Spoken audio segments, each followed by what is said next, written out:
Bonjour à tous et bienvenue sur un nouvel épisode de Nous Entrepreneurs. Aujourd'hui, je reçois Clémence Rivoire-Dupont, qui est la fondatrice de Appia Immobilier. Bonjour Clémence. Bonjour Benjamin, merci de me recevoir.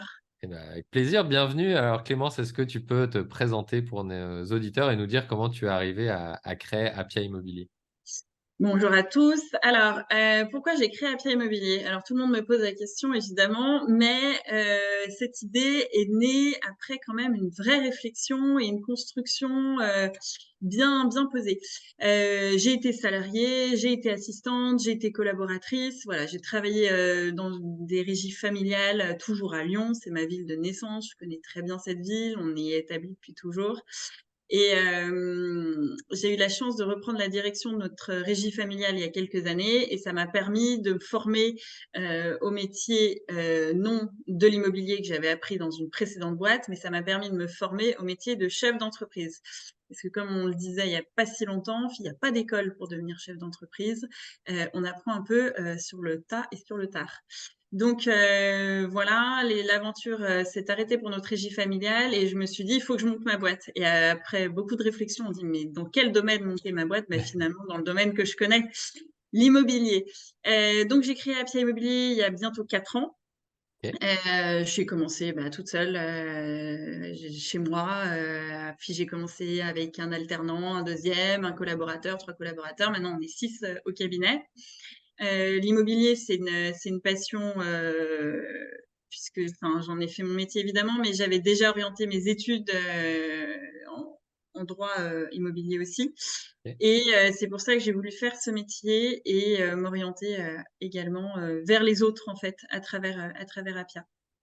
Ok, top. Et alors, qu'est-ce que propose Appia Immobilier? À qui? Tu parlais de régie tout à l'heure. Est-ce que c'est du coup encore ce que vous faites aujourd'hui? Qu'est-ce que vous faites et à qui vous le proposez? Alors, au début, quand j'ai créé Appia, on faisait exclusivement de la transaction, de la Ok. vente, de la vente. C'était la très bonne période, ça tombait bien. Dans la foulée, dans les mois qui ont suivi, j'ai créé mon service de gestion location. Donc là, on gère des appartements pour des propriétaires bailleurs.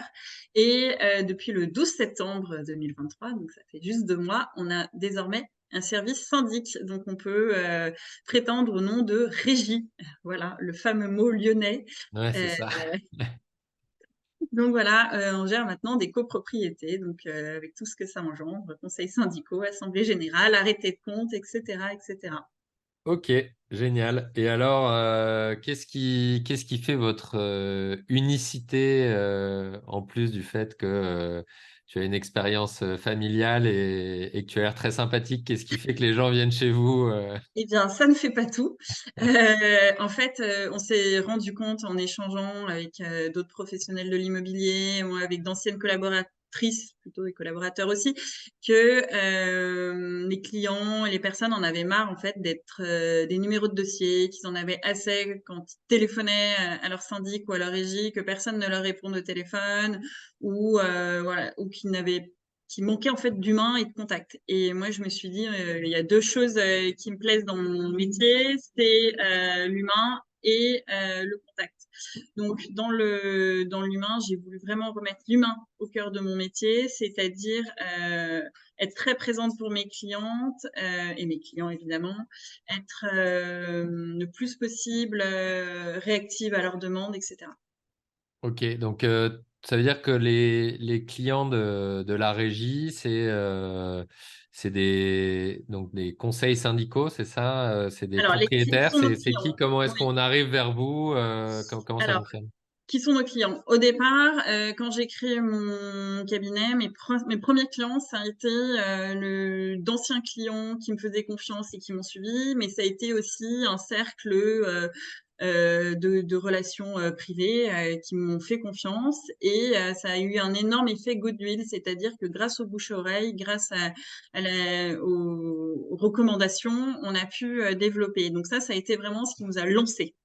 Et aujourd'hui, on bénéficie de recommandations clients, d'avis Google, d'énormément de mise en relation et aussi par des cercles de business, par ce genre de choses. On arrive à être recommandé d'un client. Alors, soit c'est un propriétaire qui va contacter un ami propriétaire et lui dire bah, ça se passe très bien avec Appia Immobilier, confie-lui ton bien à la gestion. On s'est aussi rendu compte qu'on avait des propriétaires qui avaient des portefeuilles dormants, c'est-à-dire qui nous confiaient un immeuble en gestion, mais qu'ils avaient d'autres appartements dans d'autres régies. Donc, on leur Ouais. a apporté un tel service qu'ils ont fini par rapatrier leurs biens. Et puis, la troisième chose aussi, c'est les conseils syndicaux, les immeubles, d'un immeuble à l'autre, ils parlent entre eux, mais ça se passe bien, etc. Et le lien aussi se fait par nos fournisseurs énormément avec lesquels on travaille. Ok. Très bien. Et alors, quelle est est-ce tu peux nous partager une croyance, un a priori sur les régies? J'imagine que tout le monde en a plein, mais si tu devais en choisir un, c'est forcément une relation très émotionnelle que les propriétaires et les conseillers syndicaux ont avec leur régie. Mais je comprends pas. Mais que fait le syndic? C'est vraiment la phrase. Que fait le syndic? En fait, le syndic, on a l'impression qu'il est juste présent à l'Assemblée générale, qu'il envoie des appels de fonds et qu'il envoie des courriers de relance quand les appels de fonds sont pas réglés. C'est un peu le gendarme, mais c'est le mauvais rôle. Et en fait, on se rend pas compte du tout c'est un iceberg en fait, hein, la copropriété. On se rend pas compte de tout ce que fait le syndic et le gestionnaire en gestion locative aussi. Et on se rend pas forcément compte qu'il y a toute une partie cachée qu'on voit pas, la création des contrats, le paiement des fournisseurs, la négociation des marchés de travaux, la rédaction de votre convocation d'assemblée générale. Et dans la première boîte dans laquelle j'ai travaillé, la régie Limousin, on nous avait appris, c'est bien d'avoir un savoir-faire, mais il faut le faire savoir. Donc, quand vous faites quelque chose, il faut le dire. Ça vous prend quelques minutes de dire à votre conseil syndical que oui, vous avez passé commande. OK, les travaux n'ont pas été faits, mais la commande a été passée. Et ça, c'est important de souligner et de mettre en avant votre travail pour valoriser votre travail et valoriser aussi les honoraires. Ouais, et puis aussi peut-être rassurer tout simplement les gens il y a quelqu'un qui est en train de travailler dessus, même si ça Exactement. prend plus de temps. En tout cas, le dossier n'est pas au fond d'un tiroir. Le dossier n'est pas au fond d'un tiroir et c'est ce que je disais tout à l'heure, c'est à nouveau remettre de l'humain, leur envoyer un mail, communiquer, informer, utiliser l'extranet, utiliser la GED pour que le client soit informé et pour lui dire on vous oublie pas. Ok. C'est quoi la dynamique du secteur en ce moment? Alors peut-être principalement sur la partie syndic, du coup, parce qu'à la limite, sur la partie Alors, immobilier, les gens sont peut-être plus le vivent plus directement. Alors, la partie syndic et gestion locative est extrêmement dynamique en ce moment. Il y a eu beaucoup de rachats de régies à Lyon, donc c'est vrai qu'il y a beaucoup de copropriétaires qui souhaitent quitter leur syndic actuel et consulter des régies familiales. Il y a un vrai essor au niveau des régies familiales et des régies à taille humaine et aussi des régies qui viennent d'être créées. Il y a plusieurs chefs d'entreprise qui ont monté leur boîte. En revanche, c'est vrai que le service enfin tout ce qui est, on va dire, vente et transaction subit un ralentissement en ce moment. C'est quand même un peu plus compliqué. Ok. Et alors, comment est-ce que tu t'adaptes avec Appia Immobilier à la bonne dynamique justement du secteur, au bouillonnement du secteur sur la partie gestion locative et régie? Alors, en fait, le secret, c'est d'être hyper réactif, de répondre aux clients le plus rapidement possible, en ayant préparé en amont toutes les phases nécessaires. Et c'est pour ça que chez Appia, on est très process. Donc, pour répondre aux clients, on a des process très ciblés et bien posés. Ok. Et où est-ce que tu vas avec Appia? C'est quoi ton ambition? Alors, l'ambition, c'est de développer la société tout en gardant une taille humaine. On réfléchit énormément à de la croissance. Là, c'est les gros sujets du moment, surtout sur la gestion locative et la copro. Voilà, ça nous permet aussi d'avancer et de faire le dos rond dans cette période de transaction un peu plus compliquée. Donc voilà, pour l'instant, on vise vraiment une période de croissance externe. Ok, très bien. Et ça change quelque chose, enfin, cette évolution, cette ambition, ça va avoir un impact sur toi, ton rôle de dirigeante? Alors, ça va pas avoir un impact sur ma relation client, ça c'est sûr, parce que c'est moi qui vais garder la main sur le contact client et sur la façon dont je travaille avec eux. Et l'idée aussi, c'est que c'est ce que je dis souvent à mes collaborateurs, c'est à travers vous, c'est l'image de la boîte que vous véhiculez. Donc, c'est réussir à déléguer aussi cette vision de la boîte et l'image de la boîte à travers les collaborateurs C'est pour ça qu'on leur fait confiance aussi. Ok. Est-ce que tu vois en plus là, du moment un peu chahuté effectivement pour l'immobilier, est-ce que tu vois d'autres défis pour l'entreprise, pour toi, à relever dans les prochains mois, les prochaines années? Alors, le gros défi et le virage à prendre pour le cabinet aussi, c'est les collaborateurs, c'est l'embauche de salariés et le management qui en découle. Donc, aujourd'hui, c'est à notre taille, j'ai la main vraiment sur tous mes dossiers et c'est sûr que il va falloir aussi que ce soit managé et délégué aux collaborateurs. Ok, très bien.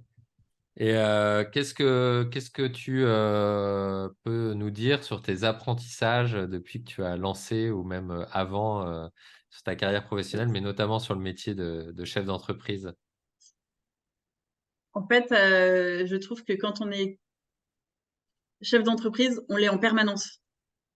C'est un état permanent. On l'est pas de 9h à 19h quand on est présent au cabinet. On l'est le soir quand on réfléchit, le matin quand on répond à des appels, à des SMS de clients avant l'ouverture. Et on l'est en fait tout le temps. Le week-end, je suis tout le temps en train. Enfin, j'ai mon mari qui m'aide aussi beaucoup, mais qui est tout le temps, on est tout le temps en train de cogiter sur il faut qu'on fasse ça et ce serait bien de faire ça. J'aurais dû faire comme ça. En fait, c'est permanent et c'est Ouais. surtout, je dirais, une remise en question permanente. On n'est jamais là à se dire ah, c'est génial ce que j'ai fait. Non, j'aurais dû faire comme ça. Il faudra faire comme ça la prochaine fois. Et en fait, chaque jour est un exemple pour demain. Ah, C'est c'est bien bien, cette j'aime bien phrase, ça. ça. Ouais, Ouais, chaque jour est c'est un bien ça. exemple pour demain. Je note. On va la garder celle. Super. Et ok, donc on peut se réjouir aussi en tant que dirigeant. Oui, Ça fait du bien, ça fait du bien aussi. oui. En fait, tous les jours, il y a des petites victoires et tous les jours, il y a des sujets difficiles, mais on y trouve son compte, sinon on serait plus là. Ça marche. Et quel est, à ton avis, le prochain apprentissage dont tu vas avoir besoin pour passer les prochaines étapes, les prochains caps? En tant que chef d'entreprise, je Ouais. pense que le gros sujet avec le développement du cabinet, ça va être le management et le recrutement. Mhm. Trouver des collaborateurs qui veulent participer à l'aventure Appia, ça j'en doute pas. Il faut trouver voilà des gens qui ont envie d'être dans cette dynamique, qui partagent et qui véhiculent nos valeurs, qui ont vraiment l'humain à cœur, qui s'intéressent aussi à la pierre parce que finalement l'immobilier c'est aussi du bâti, c'est aussi de la construction et pour moi c'est aussi important de voilà que les collaborateurs partagent mes valeurs Ok. et les valeurs du cabinet. Ouais, top. Est-ce que tu as une actualité, un appel à l'action? Est-ce que la communauté qui nous écoute peut t'aider d'une façon ou d'une autre? Euh, alors, bah, écoutez, tout simplement en suivant notre page Appia, en likant nos posts, en nous recommandant. Parfois, c'est incroyable ce que peut faire le bouche à oreille. Moi, je suis sur des réseaux de Lyonnais, sur des réseaux de mamans lyonnaises, sur des réseaux d'entrepreneurs. Et en fait, juste un petit mot parfois. Ah, je connais un tel qui fait ça. Et parfois, bah, moi, ça m'a fait rentrer des super immeubles, rencontrer des gens incroyables. Et voilà. Je trouve que la communication aussi est vraiment une force, une force dans notre métier. Ok. Et alors, donc si on est dans la situation voilà, d'avoir des biens à mettre en gestion locative ou à vendre ou à acheter ou si on est un conseiller syndical, comment est-ce que on te contacte ou on contacte Appia Immobilier? Alors, bah, on peut me contacter via mon adresse mail évidemment, ou bien grâce à notre site internet Appia Immobilier.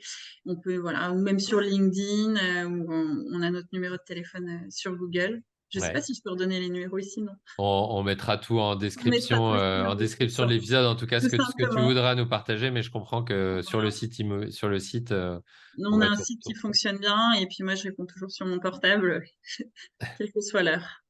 Très bien, on pourra en discuter après l'interview en tant que dirigeante d'entreprise. Oui. Tu n'es pas la seule, mais est-ce qu'il y a une question que je ne t'aurais pas posée ou un sujet qu'on n'a pas abordé et sur lequel tu voudrais t'exprimer? Il y a une question que je suis très contente que tu ne m'aies pas posée, Et donc, qui est, mais comment tu fais? En fait, il y a plein de gens qui me disent, dans le réseau des amis, dans le réseau professionnel qui disent mais comment tu fais avec ta vie personnelle, ta vie professionnelle, etc. Donc je suis très contente qu'on m'ait pas posé cette question, du coup je suis pas obligée d'y répondre. Mais si je devais y répondre, je dirais il faut être ultra motivé, il faut jamais rien lâcher et surtout il faut être super organisé. C'est ça. Ok, bah super. Écoute, merci beaucoup Clémence pour avoir partagé toute cette expérience, Bah, merci à toi d'avoir mis en Benjamin. avant Appia Immobilier. Puis à très bientôt à tous sur un nouvel épisode de Nous Entrepreneurs. Merci beaucoup, à bientôt. Avec plaisir.